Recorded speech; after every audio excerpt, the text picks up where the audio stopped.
जिंदगी लंबी हो ना हो, अच्छी होना बेहद जरूरी है, क्योंकि जिंदगी में क्वांटिटी से ज्यादा इंपॉर्टेंट है क्वालिटी। ये बात आप जितनी जल्दी समझ जाएं उतना बेहतर है। लेकिन जिंदगी प्रतिबिंब अच्छी होगी कैसे? यहाँ पे तो कदम कदम पर दुश्वारियां हैं। जी हाँ, दुश्वारियां ही कहीं ना कहीं हमें आगे बढ़ने के लिए प्रेरित करती हैं। क्या आपने कभी महसूस किया है कि कठिनाइयां ही जिंदगी को कितनी बेहतर बनाती हैं और जिंदगी जीने की कला भी सिखाती हैं? तो सीखिए आर्ट ऑफ लाइफ। जी हाँ, जिंदगी अच्छा वक्त तभी देती है जब हम जिंदगी को सुधरने का वक्त देते हैं, यानी कि हम इफर्ट करके जिंदगी को अच्छा बनाते हैं। दरअसल जिंदगी एक लंबा सफर है, इसमें उतार चढ़ाव आना लाजमी है। हमें उतारों के साथ चढ़ावों को भी कहीं ना कहीं एंजॉय करना सीखना चाहिए। हेलो इंडिया, मैं हूं प्रतिबिंब शर्मा। हेलो इंडिया, मैं हूं अमृता।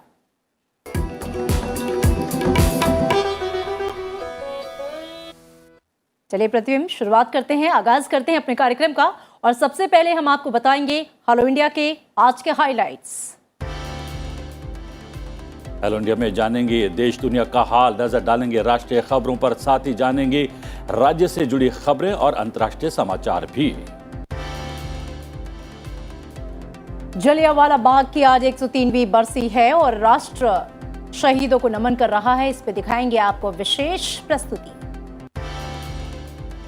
देश में आज मनाया जा रहा है वैसाखी का पर्व, देखेंगे इसकी झलक। और इसी के साथ हर रोज की तरह हम पलटेंगे इतिहास के पन्नों को, जानेंगे आज के दिन से जुड़ा इतिहास। और साथ में होगा हेलो इंडिया में बहुत कुछ खास, तो जुड़े रहिए अगले आधे घंटे हमारे साथ हेलो इंडिया में। शुरुआत करते हैं आज की मुख्य खबरों के साथ।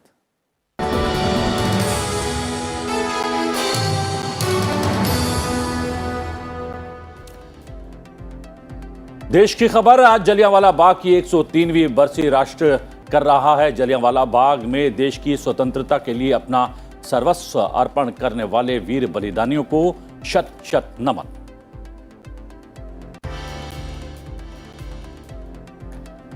मंगलवार रात को वाणिज्य और उद्योग मंत्री पीयूष गोयल ने US India strategic partnership forum के इंडिया एडवाइजरी बोर्ड के सदस्यों के साथ बैठक की है। बैठक के दौरान इस बात पर विचार विमर्श किया गया है कि कैसे दोनों देशों के मजबूत स्टार्टअप्स, पारिस्थितिकी तंत्र एक दूसरे के पूरक हो सकते हैं और आर्थिक विकास और रोजगार सृजन के विशाल अवसरों को खोलने के लिए तकनीकी व्यापार को मजबूत कर सकते हैं। केंद्रीय मंत्री पीयूष गोयल ने भारत में ब्रिटिश उच्चायुक्त के नेतृत्व में ब्रिटेन के व्यापार प्रतिनिधि मंडल से भी मुलाकात की। इसमें भारत ब्रिटेन आर्थिक संबंधों को और मजबूत करने के अवसरों पर चर्चा की गई। केंद्रीय मंत्री ने कहा, ब्रिटिश कारोबारियों में make in India for the world के प्रति उत्साह देखकर मैं रोमांचित हूं। दिल्ली समेत कुछ राज्यों में कोरोना के बढ़ते संक्रमण को लेकर केंद्र सतर्क है। मंगलवार को केंद्रीय स्वास्थ्य मंत्री ने विशेषज्ञों के साथ अहम बैठक की है। उन्होंने अधिकारियों को कोरोना वायरस के नए स्वरूप XE को लेकर निगरानी और सतर्कता बढ़ाने का निर्देश दिया है। उन्होंने नए स्वरूप XE पर देश के प्रमुख विशेषज्ञों के साथ बैठक की अध्यक्षता की। स्वास्थ्य मंत्री ने टीकाकरण अभियान को पूरी गति से चलाने और सभी पात्र लोगों के टीकाकरण पर जोर दिया है। प्रधानमंत्री नरेंद्र मोदी ने कहा है कि उनकी सरकार हर जरूरतमंद परिवार को घर उपलब्ध कराने को प्रतिबद्ध है और विभिन्न कल्याणकारी योजनाओं के माध्यम से नागरिकों के जीवन में सकारात्मक बदलाव लाने के लिए ईमानदारी से प्रयास कर रही है। प्रधानमंत्री ने प्रधानमंत्री आवास योजना के एक लाभार्थी के एक पत्र के जवाब में लिखा कि अपनी छत और घर पाने की खुशी अमूल्य है।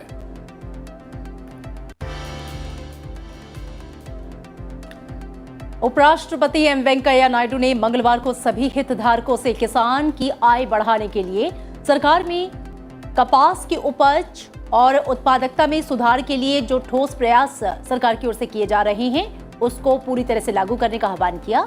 दिल्ली के विज्ञान भवन से भारतीय कपड़ा उद्योग परिसंघ, कपास विकास और अनुसंधान संघ के स्वर्ण जयंती समारोह का उद्घाटन किया और कहा कि बेहतर शोध के माध्यम से और सर्वोत्तम प्रथाओं को अपनाकर किसान का मार्गदर्शन किया जा सकता है। कार्यक्रम में केंद्रीय मंत्री पीयूष गोयल ने कहा कि 2030 तक देश का कपड़ा निर्यात $100 अरब तक पहुंच जाएगा और इसके संयुक्त अरब अमीरात साथ ही ऑस्ट्रेलिया में कोई ड्यूटी न लगने से इस क्षेत्र में तेजी मिलेगी। विरोध करते समय सदन की गरिमा और प्रतिष्ठा का ध्यान रखे सदस्य गुवाहाटी में सीपीए सम्मेलन के समापन समारोह में बोले लोकसभा अध्यक्ष। उन्होंने कहा सम्मेलन के दौरान की विचार विमर्श न केवल भारत के लिए बल्कि पूरे राष्ट्रमंडल संसदीय संघ बिरादरी के लिए बहुत उपयोगी साबित होगा। सहकारिता नीति पर 2 दिवसीय राष्ट्रीय सम्मेलन में केंद्रीय मंत्री अमित शाह ने संबोधित किया और कहा कि सरकारी समितियों के कामकाज में दखल देने की केंद्र की कोई मंशा नहीं है। केंद्र राज्यों के सहकारिता कानूनों में एक रूपता लाने के लिए प्रतिबद्ध है।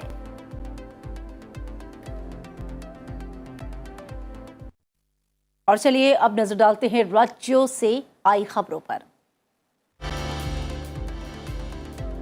उत्तर प्रदेश विधान परिषद चुनाव में बीजेपी की बड़ी जीत मिली है। समाजवादी पार्टी का सूपड़ा साफ हुआ है। पश्चिम बंगाल समेत 4 राज्यों की 4 विधानसभा और 1 लोकसभा सीट के लिए मतदान संपन्न हो गया है। करीब 53% मतदान दर्ज किया गया। छत्तीसगढ़ के मुख्यमंत्री भूपेश बघेल आज दिल्ली में होंगे। इस दौरान केंद्रीय गृह मंत्री अमित शाह से मुलाकात करेंगे। इस दौरान बघेल राज्य के संसाधनों पर जीएसटी प्रणाली के प्रभाव, नक्सलवाद प्रभावित जिलों के विकास और केंद्रीय अर्धसैनिक बलों के साथ समन्वय पर चर्चा करेंगे।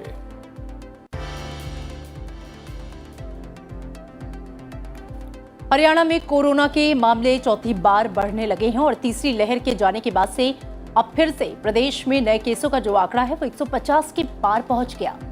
मंगलवार को पिछले 2 माह में सबसे अधिक 149 नए मरीज मिले हैं। तो वहीं पिछले 10 दिनों में ही प्रदेश में कोरोना की संक्रमण दर जो है वो 2% अधिक पहुंच गई है। डॉक्टर भीमराव अंबेडकर की 131वीं जयंती के अवसर पर लातूर में 70 फीट ऊंची मूर्ति स्टैच्यू ऑफ नॉलेज का अनावरण आज केंद्रीय कानून मंत्री किरण रिजिजू करेंगे। केंद्रीय राज्य मंत्री रामदास अठावले, पूर्व मुख्यमंत्री और विपक्ष के नेता देवेंद्र फडणवीस और राज्य मंत्री संजय बनसोड़े डॉक्टर अंबेडकर पर लिखित डॉक्टर बाबा साहब अंबेडकर व्यक्तित्व, वक्तृत्व तथा कृतित्व पुस्तक का विमोचन भी करेंगे। स्टैच्यू ऑफ नॉलेज का निर्माण स्टील के ढांचे को खड़ा कर फाइबर की मदद से किया गया है। पश्चिम बंगाल के नदिया जिले में एक नाबालिग के साथ कथित तौर पर बलात्कार के बाद उसकी हत्या कर दी गई थी। इस घटना के बाद से अब राष्ट्रीय बाल अधिकार संरक्षण आयोग की 2 सदस्यीय टीम पीड़ित परिवार से मुलाकात करेगी और इसी बीच टीम 13 से 15 अप्रैल तक नादिया जिले का दौरा भी करेगी। पंजाब के मुख्यमंत्री भगवंत मान ने राष्ट्रपति रामनाथ कोविंद और उपराष्ट्रपति एम वेंकैया नायडू से अलग अलग मुलाकात की। पंजाब का मुख्यमंत्री बनने के बाद से राष्ट्रपति और उपराष्ट्रपति के साथ भगवंत मान की ये पहली मुलाकात थी। झारखंड के देवघर जिले में केवल कारों में फंसे सभी पर्यटकों को सुरक्षित निकाल लिया गया है और इसके साथ ही बचाव अभियान समाप्त हो गया है। हालांकि रेस्क्यू ऑपरेशन के दौरान एक महिला के नीचे गिरने से मौत हो गई, जिससे मृतकों की जो संख्या है वो बढ़कर 3 हो गई है। सभी लोग त्रिकूट पहाड़ियों पर एक रोपवे पर फंस गए थे।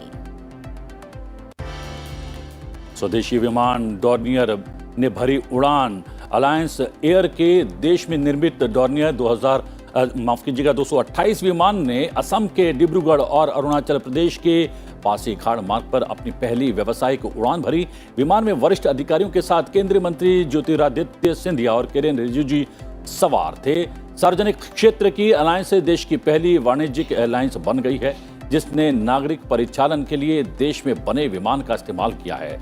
डॉर्नियर 228 विमानों के उपयोग अब तक केवल सशस्त्र बल ही करते आए हैं। उत्तर प्रदेश के मुख्यमंत्री योगी आदित्यनाथ ने सरकारी कर्मचारियों के लिए नया आदेश जारी किया है। टीम 9 के साथ बैठक में मुख्यमंत्री ने शासकीय कार्यालयों में अधिकारियों और कर्मचारियों को समय से कार्यालय आने और भोजनावकाश आधे घंटे से अधिक न रखने का निर्देश दिया है। हरियाणा के मुख्यमंत्री मनोहर लाल खट्टर ने चंडीगढ़ से अखंड भारत एक भारत श्रेष्ठ भारत की 7 दिवसीय लंबी यात्रा को हरी झंडी दिखाई है। इस अवसर पर मुख्यमंत्री ने यात्रा के आयोजकों को स्मृति चिन्ह भेंट कर उनका उत्साहवर्धन किया। दिल्ली सरकार की ओर से मुख्यमंत्री अरविंद केजरीवाल ने राजधानी के सीनियर सिटीजन्स को एक नया तोहफा दिया है। मुख्यमंत्री ने कांटी नगर में बाबा साहब डॉक्टर भीमराव अंबेडकर वरिष्ठ नागरिक गृह का उद्घाटन किया।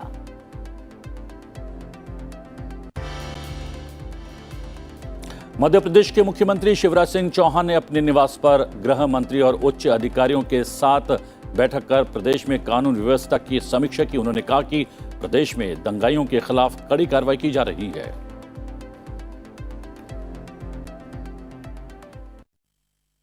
और अब खबरें दुनिया भर से।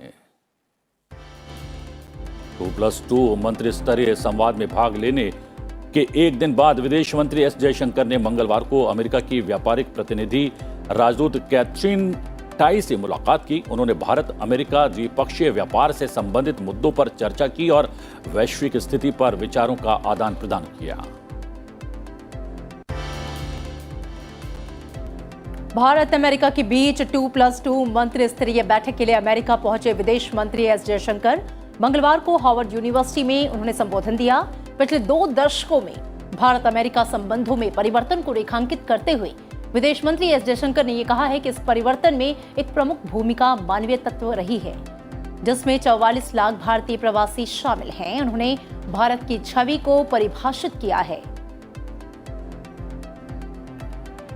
The working group on education and skill development that he spoke about. It will enable us to explore a range of opportunities that exist in the field of education, research, innovation, and entrepreneurship. We're also committed to taking forward the proposal for the Gandhi King Development Foundation to implement social development projects in India. And in doing so, we would help realize the vision of Congressman John Lewis, who initiated congressional legislation in that regard. New York में मंगलवार सुबह firing की घटना सामने आई है। यह घटना New York के ब्रुकलिन सबवे स्टेशन पर हुई। इस फायरिंग में कम से कम 8 लोगों के मारे जाने की खबर है और 16 लोग घायल भी बताए जा रहे हैं, जिन्हें अस्पताल में एडमिट करवा दिया गया है। वहीं पुलिस की तरफ से मौके पर सुरक्षा बढ़ा दी गई है और पूरे न्यूयॉर्क में मेट्रो सेवा बंद कर दी गई है। पुलिस की जांच जारी है। फिलहाल हमलावर पकड़ से बाहर हैं। पाकिस्तान तहरीक इंसाफ ने आज देश भर में विरोध प्रदर्शन करने का फैसला किया है। पार्टी का ये फैसला इमरान सरकार को हटाने और नए प्रशासन के गठन के मद्देनजर है। रूस के राष्ट्रपति व्लादिमीर पुतिन ने मंगलवार को कहा कि उनके देश को अलग थलग नहीं किया जा सकता। रूस के सुदूर पूर्व में वोस्तोचनी अंतरिक्ष प्रक्षेपण केंद्र के दौरे पर पहुंचे पुतिन ने कहा कि रूस का खुद को अलग करने का कोई इरादा नहीं है और विदेशी शक्तियां इसे अलग थलग करने में सफल नहीं हो पाएंगी। दक्षिण अफ्रीका के डरबन एक क्षेत्र में भारी बारिश और बाढ़ ने जमकर तबाही मचाई है। बाढ़ के कारण कम से कम 45 लोगों की मौत हो गई है। कई लोग अभी भी लापता हैं और आपातकालीन सेवाएं इनकी तलाश में जुटी हैं। भारी बारिश के कारण कई जगहों पर भूस्खलन की खबरें सामने आई हैं।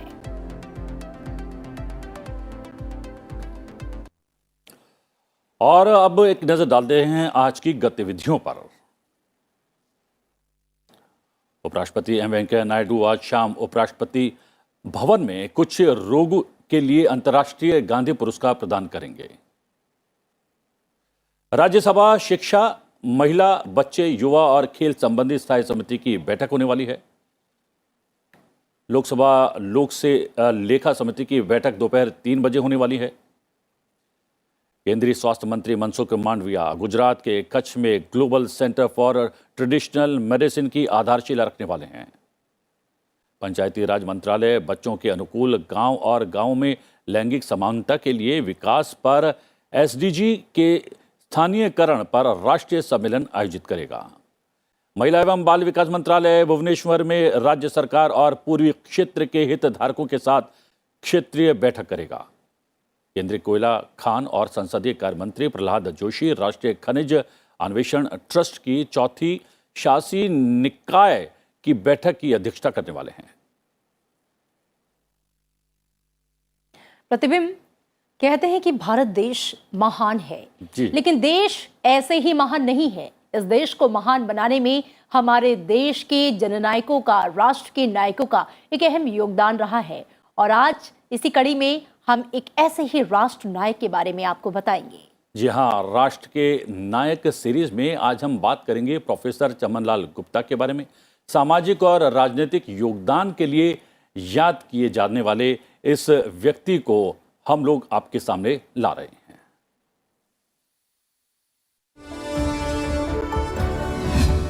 पूर्व केंद्रीय मंत्री प्रोफेसर चमनलाल गुप्ता का जन्म 13 अप्रैल 1934 को जम्मू में हुआ। उन्होंने जीएम साइंस कॉलेज जम्मू से ग्रेजुएशन और इलाहाबाद यूनिवर्सिटी से एमएससी की डिग्री हासिल की। एबीवीपी कार्यकर्ता के रूप में चमनलाल गुप्ता ने जम्मू कश्मीर स्टेट फ्लैग पर राष्ट्रीय ध्वज की श्रेष्ठता स्थापित करने के लिए 34 दिनों तक भूख हड़ताल की। प्रोफेसर गुप्ता ने डॉक्टर श्यामा प्रसाद मुखर्जी के दिए नारे एक देश में दो विधान, दो निशान, दो प्रधान, नहीं चलेंगे के घोष के साथ एबीवीपी के आंदोलन का नेतृत्व किया। उन्होंने 8 महीने कारावास में भी गुजारे। वर्ष 1972 में वे पहली बार जम्मू कश्मीर विधानसभा के लिए चुने गए। इसके बाद वे कई बार विधायक बने। प्रोफेसर गुप्ता 2 बार जम्मू कश्मीर बीजेपी के अध्यक्ष रहे। वे वर्ष 1996, 1998 और 1999 में 3 बार जम्मू कश्मीर की उधमपुर लोकसभा सीट से सांसद रहे। अटल बिहारी वाजपेयी सरकार में उन्होंने नागर विमानन राज्य मंत्री के रूप में कार्यभार संभाला। उन्होंने खाद्य प्रसंस्करण राज्य मंत्री, स्वतंत्र प्रभार और रक्षा राज्य मंत्री के तौर पर भी काम किया। वर्ष 2008 से 2014 के दौरान वो फिर से जम्मू कश्मीर विधानसभा के सदस्य रहे। तत्कालीन डोडा जिले और जम्मू प्रांत में ग्राम रक्षा समितियों की स्थापना के पीछे प्रोफेसर गुप्ता की ही सोच थी। इन पहाड़ी इलाकों में आतंकियों के खूनी खेल के बाद अल्पसंख्यकों को घरों से पलायन के लिए मजबूर होना पड़ा था। उन्होंने हिंदी में 3 पुस्तकें लिखी। इनमें संसद में जम्मू कश्मीर, संसद में 1.5 वर्ष और मेरे प्रयास शामिल हैं। कोरोना काल में 18 मई 2021 को 87 साल की उम्र में उन्होंने जम्मू में अंतिम सांस ली। वे एक समर्पित नेता थे जिनके सामाजिक और राजनीतिक योगदान के लिए उन्हें सदैव याद किया जाएगा। राष्ट्र के नायक के बाद अब बात कर लेते हैं आजकल की सवारी की। आजकल सभी को ऐसी सवारी की आकांक्षा है जो गैर पारंपरिक ऊर्जा से चलने वाली हो, यानी जिसे चलाने के लिए पेट्रोल डीजल की आवश्यकता ही ना पड़े। जी हाँ प्रतिबिंब, आजकल इनोवेशन इतने ज़्यादा हो रही हैं और ऐसे में लोगों को विकल्प भी मिल रहा है। और ऐसा ही एक विकल्प मिला है ई बाइक की शक्ल में। दरअसल तमिलनाडु के मदुरै में एमएससी में पढ़ने वाले एक स्टूडेंट ने एक रिचार्जेबल सोलर बाइक बनाई है। इसकी खूबियां देखते ही बनती हैं, आप भी देखिए। सोच ऐसी कि दुनिया को अपना बना दे, काम ऐसा कि हर कोई आपका मुरीद हो जाए। ऐसी ही एक कहानी है तमिलनाडु के मदुरै में रहने वाले धनुष कुमार की, जहां आजकल लोग बाइक और कार चलाने से पहले एक बार पेट्रोल डीजल के बारे में सोच रहे हैं। धनुष कुमार ने इस समस्या का हल सौर ऊर्जा से चलने वाली एक इलेक्ट्रिक साइकिल बनाकर दिया है। यह ई साइकिल सोलर पैनल की मदद से लगातार 50 किलोमीटर तक चल सकती है। पावर कम हो तो भी इसे 20 किलोमीटर से ज्यादा चलाया जा सकता है। इसकी बैटरी को चार्ज करने में इस्तेमाल होने वाली बिजली की लागत पेट्रोल की कीमत की तुलना में बहुत कम है। 50 किलोमीटर तक की यात्रा में सिर्फ 1.5 रुपए का खर्च आता है। साथ ही ये साइकिल 30 से 40 किलोमीटर की रफ्तार से दौड़ सकती है। यह गति मदुरै जैसे शहर के अंदर इसे चलाने के लिए पर्याप्त है। इस साइकिल में जहां एक तरफ पेट्रोल डीजल का इस्तेमाल कम होगा, तो वहीं दूसरी तरफ इससे प्रदूषण भी घटेगा। इस साइकिल में 12 वोल्ट की 4 बैटरी, एक 350 वॉट का ब्रुश मोटर, रफ्तार को कम ज्यादा करने के लिए एक्सेलरेटर लगाए गए हैं। इसकी बैटरी को चार्ज करने के लिए 20 वॉट के 2 सोलर पैनल लगाए गए हैं। सफर के दौरान इसकी बैटरी अपने आप चार्ज हो जाती है। धनुष की ये साइकिल कुछ महीने पहले चर्चा में आई थी, लेकिन अब पेट्रोल की बढ़ती कीमत लोगों को इसकी तरफ खींच रही है। धनुष कुमार की इस उपलब्धि से क्षेत्र के लोग काफी खुश हैं। सोशल मीडिया पर भी धनुष की तारीफ हो रही है।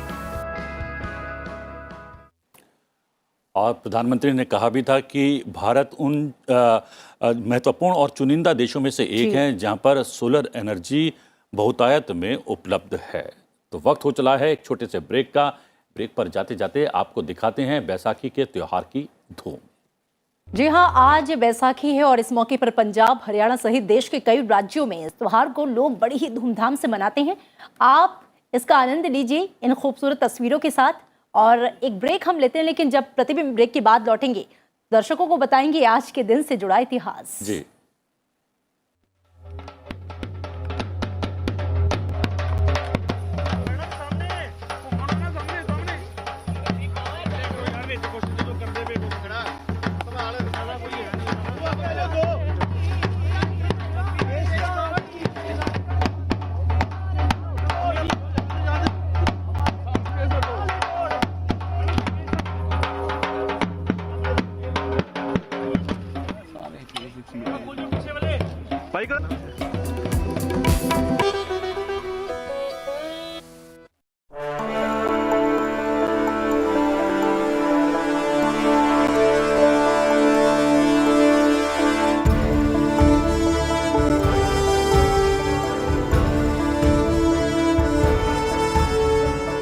Those in favor of please say aye. जो सदस्य विरोध में ना गए, I think the ayes have it. हवालों के पक्ष में वाह। Ayes have it. The bill is passed.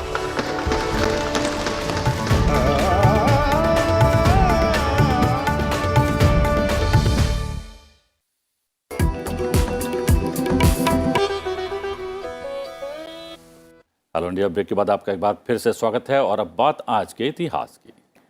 जी हाँ, ये पलटते हैं 13 अप्रैल के इतिहास के पन्नों को। 13 अप्रैल वर्ष 1699 में खालसा पंथ की स्थापना हुई। बैसाखी के दिन सिखों के 10वें गुरु गोविंद सिंह जी ने खालसा पंथ की स्थापना की। यह दिन सिखों के इतिहास का सबसे महत्वपूर्ण दिन माना जाता है। वर्ष 1675 में अपने पिता श्री गुरु तेग बहादुर जी की शहादत के बाद गुरु गोविंद सिंह सिखों के 10वें गुरु बने। गुरु गोविंद सिंह जी एक महान योद्धा, कवि, भक्त और आध्यात्मिक गुरु थे। गुरु गोविंद सिंह ने सिखों के पवित्र ग्रंथ गुरु ग्रंथ साहिब को पूरा किया और उसे गुरु रूप में सुशोभित किया।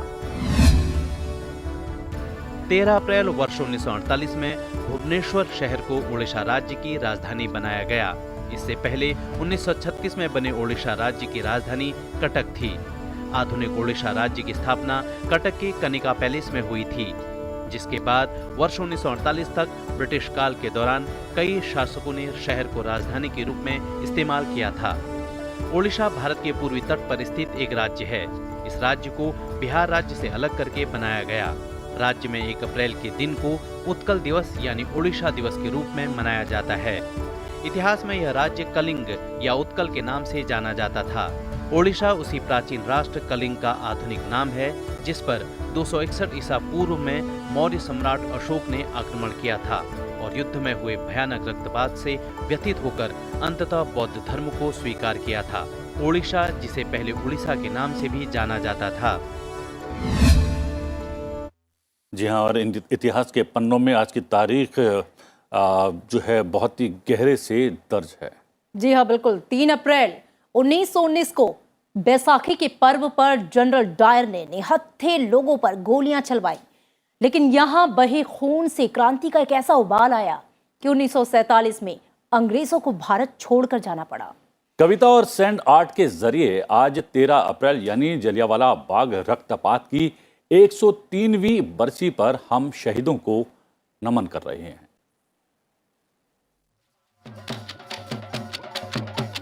बैसाखी के पर्व पर पगड़ी लेकर सर पर हजारों जमा हुए। हरियाले जलियांवाला बाग के हर फूल खुशनुमा हुए। बच्चियां डाले कीकली, बच्चे खेले खेल, कहीं पकोड़े चाट थे, कहीं झूलों के मेल। फिर ऐसा कुछ हुआ, बदलने लगी फिजा, बूटों की थापों से गूंजने लगी हवा। देखा जब आंख उठा, डर गए भले लोग, त्योहार के मौके पर खाकी का क्या योग? चक्कर खाते झूले रुक गए जहां तहां, रुक गई कीकली, रुक गए खेल, थम गए जो थे वहां वहां। कश लगाता, धुआं उड़ाता, जनरल डायर चिल्लाया, बच्चों की बिसात क्या, बड़े से बड़ा भी थर्राया। क्या करे क्या न करे सोचे जब तक लोग, धाएं धाएं धाएं गोलियां चलने लगी, बचाओ बचाओ चिल्लाने लगे लोग। ना बच्चा देखा ना बूढ़ा देखा, औरतों को भी छोड़ा नहीं, क्रूरता की हद तोड़ी, किसी को भी बख्शा नहीं। कोई दीवार पर चढ़ा, किसी ने पेड़ों की ली ओट, जालिम रुके नहीं, फायर थमे नहीं, राह कोई बची नहीं, जीवन बचाने को कुएं में कूदने लगे लोग। दीवारें जब लहू से लाल हुई, जाने जब शरीर से जुदा हुई, जिंदगियां जब खामोश हो गई, बंदूकें भी चुप हो गईं। किसी का बेटा गया, उठ गया कईयों के सर से पिता का साया, लेकिन नहीं गया पंजाब का लहू जाया। जलियांवाला बाग रक्त का तालाब हो गया, देखते ही देखते हर तरफ क्रांति का सैलाब हो गया। 28 बरस के भीतर सैकड़ों बरस के क्रूर ब्रिटिश साम्राज्य का सूरज अस्त हो गया। नई सुबह हुई, आजाद हुआ देश, हर इबारत पर लिख गया यही संदेश, बिना कुर्बानी बिना त्याग न विचार आजाद होते हैं, न आजाद होता है देश।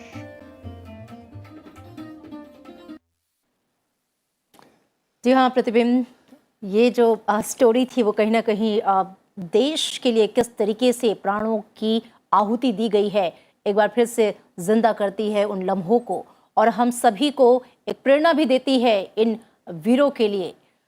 जी हाँ, और जलियांवाला बाग हत्याकांड की आज 103वीं बरसी है। संसद टीवी पर आज सुबह 10 बजे देखना ना भूलें जलियांवाला बाग पर ग्राउंड रिपोर्ट, शहादत को नमन।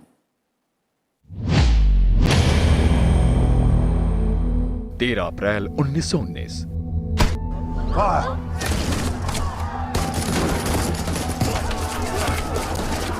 गोलियां तो चली थी जलियांवाला बाग में, करा उठा था मिट्टी का मान, उबल उठा था राष्ट्र स्वाभिमान, आजादी लेकर रही दहाड़ा था हिंदुस्तान। जलियांवाला बाग की 103वीं बरसी पर देखिए संसद टीवी की ग्राउंड रिपोर्ट, तुम्हारी शहादत को नमन।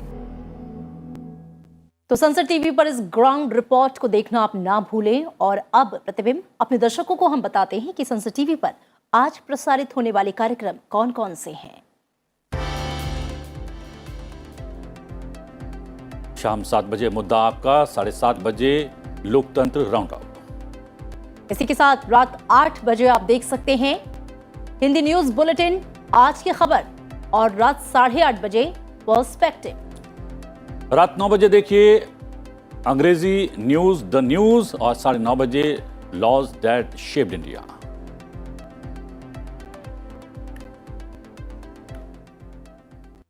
तो प्रतिबिंब, आज की पेशकश में फिलहाल इतना ही, और अब वक्त आ चुका है अपने दर्शकों से विदा लेने का। जी हाँ, चलते चलते आपको छोड़े जाते हैं असम के नगांव से आई एक बेहद खूबसूरत तस्वीर के साथ। दरअसल असम के नगांव में नवरूप जटिया विद्यापीठ द्वारा बिहू स्वागत उत्सव 2022 का आयोजन किया गया, और इस दौरान बच्चों ने बिहू नृत्य की बेहतरीन प्रस्तुति दी। जी हाँ, चलते चलते आपको दिखाते हैं इसकी खास झलक। हेलो इंडिया में हमें दीजिए आज्ञा, लेकिन देखते रहिए संसद टीवी। लेकिन आपको जाते जाते बता दें कि जो भी पॉजिटिव खबरें हैं, जो स्टोरीज हैं जो हमने आपको हेलो इंडिया में दिखाई हैं, उसे देखने के लिए आप संसद टीवी के सोशल मीडिया प्लेटफॉर्म का इस्तेमाल कर सकते हैं। साथ ही आप हमारे मोबाइल ऐप संसद टीवी को डाउनलोड कर सकते हैं और सभी कार्यक्रमों को देख सकते हैं। फिलहाल हमें आज्ञा दीजिए। नमस्कार।